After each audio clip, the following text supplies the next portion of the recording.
Oi, gente, como a euforia tá acabando, eu tava pesquisando na internet sobre a euforia de Israel, sabe?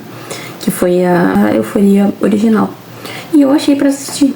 Aí eu falei, vou assistir pra ver qual que é, né? Porque eu já tinha procurado antes e as pessoas só sabem algumas coisas. As pessoas falam, acontece isso, acontece aquilo, mas não é muito preciso, sabe? Eu já vi em fóruns do Reddit, mas não tinha ninguém que tinha falado realmente o que acontecia. Pra começar, eu assisti o primeiro episódio numa qualidade que parece de uma TechPix, e ainda tinha as legendas em inglês por cima das legendas em hebraico. Então foi bem difícil de assistir por causa dessa qualidade. Então eu vou dar o primeiro contexto, né? A série foi criada porque teve um crime que aconteceu em Israel. Foi o assassinato de um menino chamado Hanan Levi. E aí o que aconteceu, né? O Levi, ele tinha 18 anos e aí ele não queria sair, ele não queria ir pra boate, mas os amigos dele falaram, vamos. E aí ele tava esperando pra entrar na boate do lado de fora e ele começou a conversar com uma menina que também tava esperando pra entrar. Mas aí o namorado da menina suspeitou que ele estivesse flertando com ela. E aí ele falou pra um grupo de amigos dele. E eles perseguiram ele de Jeep. Depois alcançaram ele. Um deles saiu do carro dele e esfaqueou o menino no coração, né? E as pessoas falaram que ele era um menino muito tranquilo, muito caseiro, que ele era uma pessoa que não se envolve com violência, né? E esse caso repercutiu bastante. Depois foi preso 2 jovens de 22 anos, membros de uma das famílias do crime organizado mais notórias de Israel. E por causa dessa morte, que a euforia foi lançado em 30 de novembro de 2012. Só que essa série não agradou os líderes de Israel. Então várias autoridades israelenses pediram a retirada dessa série. E agora falar sobre os personagens, né? Eu tô dando um contexto. Meu Deus. Eu tô dando um contexto antes de inicializar. Deixa eu pegar aqui. Sai daqui. Fica aqui, gatinha. Aí temos tem 3 personagens que realmente dá pra falar, esse daqui foi uma inspiração direta da euforia dos Estados Unidos da euforia israelense. Que é a Rufite, que é a Ru, o Hanoi, que é a Cat, e o Tomerico, que é o Ashtray. De outros, tem gente que fala na internet que o Decker, que ele é chamado de amarelo, que amarelo é uma gíria no exército para quem segue as regras e obedece à autoridade. Que esse amarelo, ele é o Nate. Só que assim, ele não tem a personalidade do Nate. Ele, se assiste, ele não tem nada a ver com o Nate, assim. Só que a diferença é que talvez ele seja o Nate porque é a pessoa mais, acho que ruim da série, né? Ele vai ser o pior de todos, assim, a pessoa que tem mais ruindade. Então pode ser que ele seja o Nate por isso, e porque ele vai ter envolvimento com a Ru, né? Só que ele também faz drogas. Então você pensa que pode ter saído daí tanto o Fez quanto o Nate, né? Então, só que eu não acho que ele tem a ver com o Nate. E aí a gente tem o Hanan, que é o menino que morreu, né? Então, pode ser que ele, não sei se ele morreu aqui na série ou não. Aí tem o Kino, que é amigo do Hanan, que ele só dorme. A gente tem o Shaman, que ele é chamado de gordinho, porque ele era gordinho quando ele era criança. A gente tem o Elkana, que é o irmão do amarelo. A gente tem o Mastoli, que ele é chamado de chapado também. A gente tem o Dudu. E o Chuki, que é o irmão do Tomerico. Então são essas pessoas. Sobre se é parecido ou não com euforia. Não tem a vibe de euforia. Sabe, quando a gente pensa em filmes e séries que são baseados em jovens usando drogas, etc, sexo, a gente tem Skins e Euforia, que eu acho que pra mim são parecidas. Mas esqueci de falar que essa série foi baseada em Skins, tá escrito no Google, então eu espero que seja verdade. Mas Skins foi lançada quando? Peraí, Skins... faz sentido, ó. Skins foi lançada em 2007. Encerrou em 2013. E essa foi lançada em 2012, né? Então faz sentido ela ser baseada em skins. Então quando a gente pensa em séries adolescentes que são mais não pra cima, mesmo tá acontecendo um monte de desgraça, a trilha sonora, a direção artística não faz a gente se sentir mal, sabe? É uma coisa mais alegre, né? Só que nessa série, ela é uma série mais de depressão mesmo. Então, quando você pensa... dá pra pensar em alguns filmes. Que nem aqueles filmes que, na minha época, a professora passava pra gente não ser adolescente drogado, sabe? Aqueles filmes, se pensar... Christiane F. Drogados, Prostituída, Kids, 13, Requiem de um Sonho. Esses filmes que só é desgraça. Então tem essa vibe que é mais escuro. A trilha sonora que é uma trilha sonora estranha, sabe? Às vezes não tem trilha sonora nenhuma. Às vezes tem uma musiquinha tic, tic, tic, que é mais animadinha. Às vezes é uma trilha sonora, não sei. Não é uma trilha sonora muito, sei lá, meio... parece distoante, sabe? Às vezes. Então vamos lá. Começar. Na série a gente tem meio que duas linhas do tempo. A linha do tempo das pessoas normais e a linha do tempo do Kino com o Hanan. Então toda vez que aparece o Kino, que eles estão sempre dormindo, aparece o Kino, aí já vem essa linha do tempo dele na América do Sul. Então eu vou deixar pra falar as coisas do Kino tudo de uma vez no final. Porque é sempre a mesma historinha, sabe? Então fica ruim de eu falar agora, depois falar depois. Então vou deixar pra falar a parte do Kino depois. Começa a série e aí toca um alarme e são todas as pessoas paradas. Eu não entendi o que era, né? As pessoas ficam paradas e aparecem elas na rua, nas casas, todos os personagens levantam e ficam parados. E eu fui pesquisar na internet, né? Sobre o que era. E é Yom HaShoah. É o Dia da Lembrança do Holocausto em Israel, que é uma cerimônia que ocorre todo ano para relembrar, né, e homenagear as pessoas que foram mortas no nazismo. E elas tocam, são sirenes que tocam por 2 minutos. E durante esse tempo as pessoas elas param, descem do carro, todo mundo fica parado, em silêncio, até para o barulho das sirenes.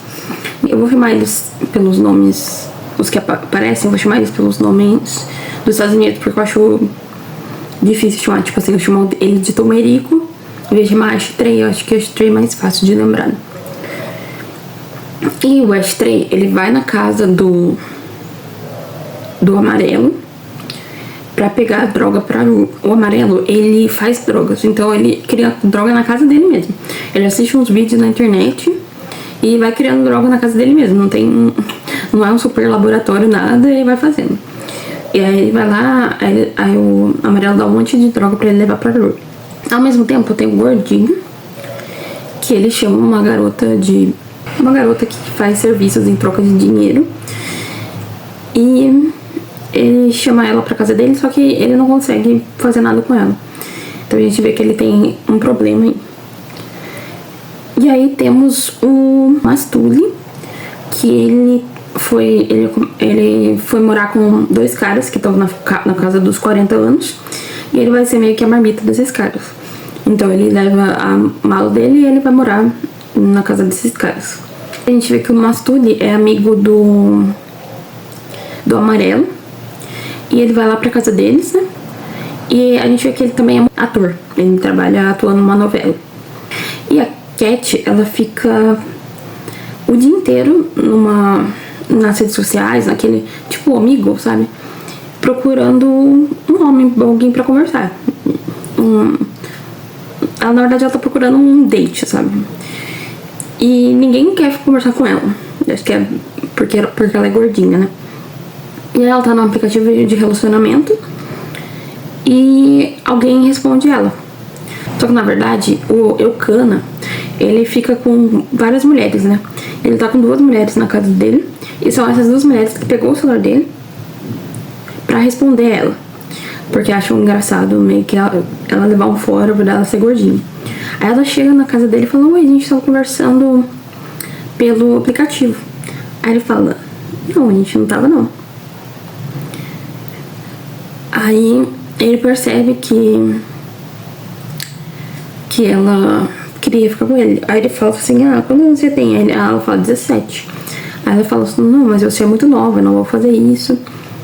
Aí ele fala que ela vai encontrar alguém que vai ficar com ela, alguém que tenha seja menor de 17 anos. Aí ela falou assim, e se eu tiver bêbada? Aí ele falou assim, e ela vê que ela tá muito desesperada pra ficar com alguém, né? E aí ele só fala, você vai encontrar alguém, isso aqui, continua tentando. Aí o gordinho e o amarelo vão entregar a droga na casa da Ru, porque o Dominic tinha falado, se você fizer alguma coisa diferente, leva pra ela que ela vai querer. Ele tinha feito outra droga. E aí eles vão na casa dela, aí quando ela abre a porta, ela tá de sutiã e calcinha. E aí o amarelo já fica morrendo de vergonha, porque ele gosta dela, né? Já dá pra perceber que ele gosta dela. E aí o gordinho obriga ele a entrar na casa dela junto com ele, que ela tá bebendo. Aí ela tá numa piscina totalmente podre, verde. Aí ele fala, o que é isso com essa água? E ela fala, cerveja. Meu Deus, é uma água totalmente podre de esgoto. Aí, enquanto isso, também tem o Kino tá dormindo em volta da piscina, lá do outro lado. Ele só faz isso, fica dormindo. A Cat, ela é amiga do Mastoli, que é o menino que tá sendo marmita do casal gay. E aí ele vai mostrar pra ela onde é que ele tá morando, né? Como ela tá maluca pra perder a virgindade, ela pede pra ele tirar a virgindade dela. E ele fica meio receoso, só que depois ele faz. Enquanto isso, lá na Ru, eles já anoiteceu, eles estão na piscina. E a droga a droga que o amarelo fez, segundo ele, faz a pessoa ter 4 horas sem lembrar nada do que ela fez. E aí ela toma, a Ru toma, ela dá pra ele tomar, ele não toma, ele joga na água assim, ninguém vê, né, que ele não toma. E o amigo dele, que é o gordinho, toma também. E aí eles falam assim, já que a gente não vai se lembrar, vamos fazer alguma coisa diferente. Aí o gordinho, ele fala que ele é viciado em pornografia. Aí eles dão risada e falam, e todo mundo é. Aí ele mostra, pra cumprir o desafio, ele mostra ele sem roupa.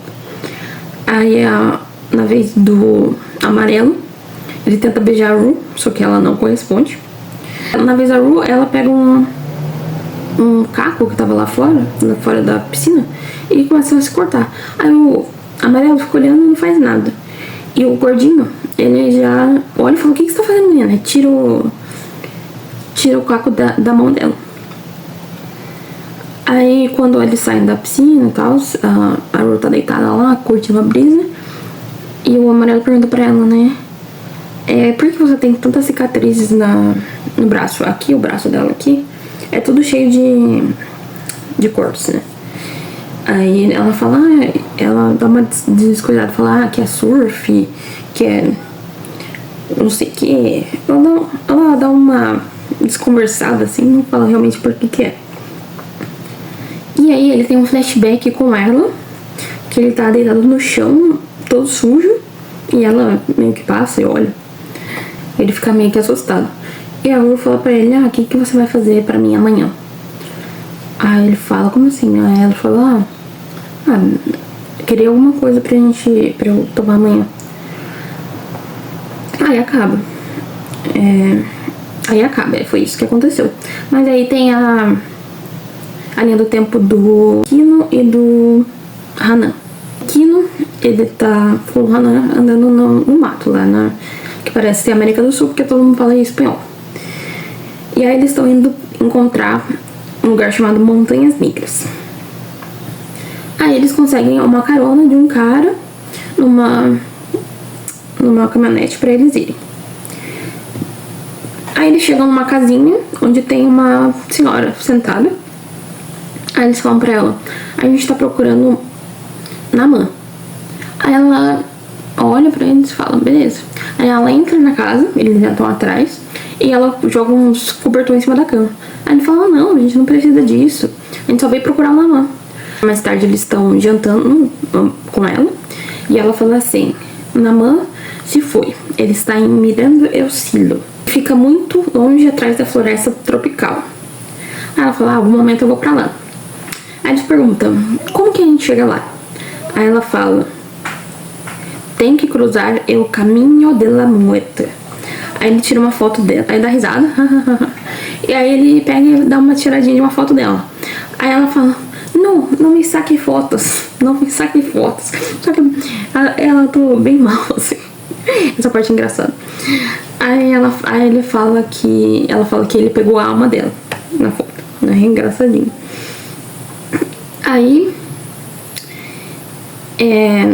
no final, que toda vez que dá um foco no que não dormindo, aparece de novo eles na América Latina, né?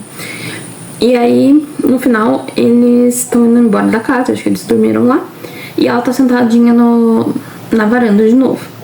Aí eles vão falar, tchau, obrigado por tudo, viu? Só que quando eles vão falar com ela tá morta. Aí esse é o fim do episódio. Então foi isso que aconteceu. Falam que vai ficar muito pesado. Eu vou vendo com os outros episódios. Mas eu tinha curiosidade de assistir, né? Ver como que funciona. Porque eu também nunca assisti nada de Israel. E é uma série que também não é uma série que Israel aprova, né? E vamos lá. E também tem uma série diz que é da Alemanha. Que a Alemanha também fez. Só que eu acho que vai demorar muitos anos pra encontrar. Que nem essa, né? Essa daqui tem que esperar uma pessoa traduzir pro inglês pra gente conseguir assistir, né? E é isso, gente. Até o próximo episódio.